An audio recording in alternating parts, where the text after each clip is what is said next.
no. Oh, no. Oh, no. Yeah. Yeah. Oh.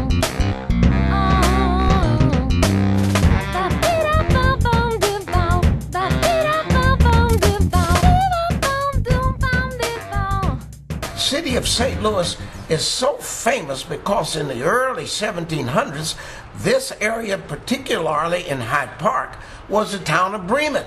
This place is so historic because it has some of the landmarks of history. The Dred Scott decision that was in the old courthouse. And then the area of Hyde Park was the town of Bremen until 1734, when the city bought it from Bernard Farrar's wife.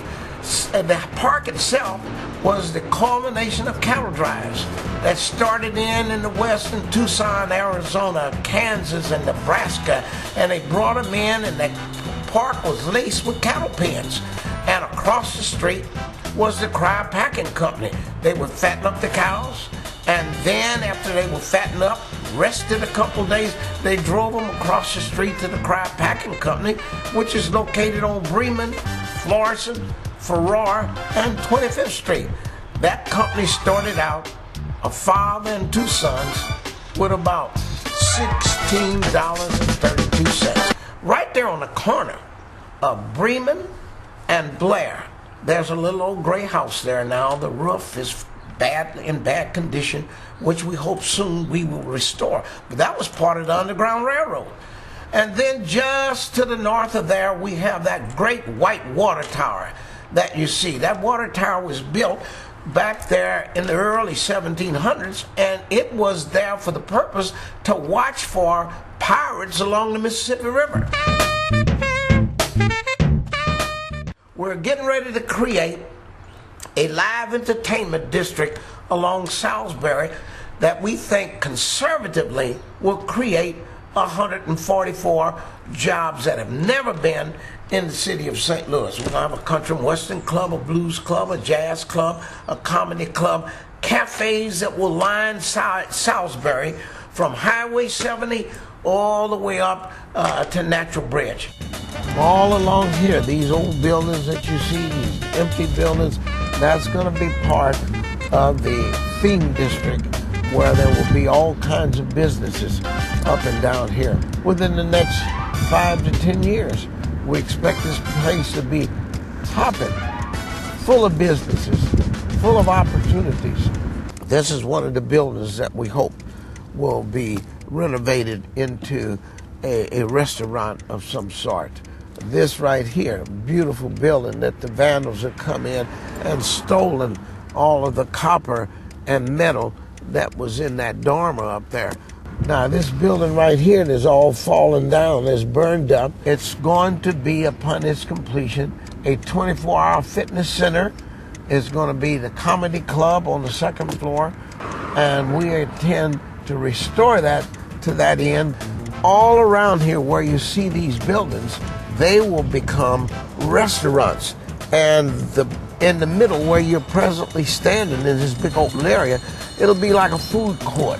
And each one of those persons that come to lunch here will be able to ring a buzzer to the respective restaurants that they want to buy their food from and order their food, and it will be brought over into this food court. Of course, one of the carrots that would make people want to do something over here is the tax credits. You get 40 cents back on every dollar that you spend up here in this neighborhood. So if you spend $100,000, you get $40,000 back in tax credits, and it's not taxable, which is better than finding money in the street. And you got it honestly, and nobody else can claim it but you. But this neighborhood is strictly on its way back. It's just a matter of time now that we're going to get there.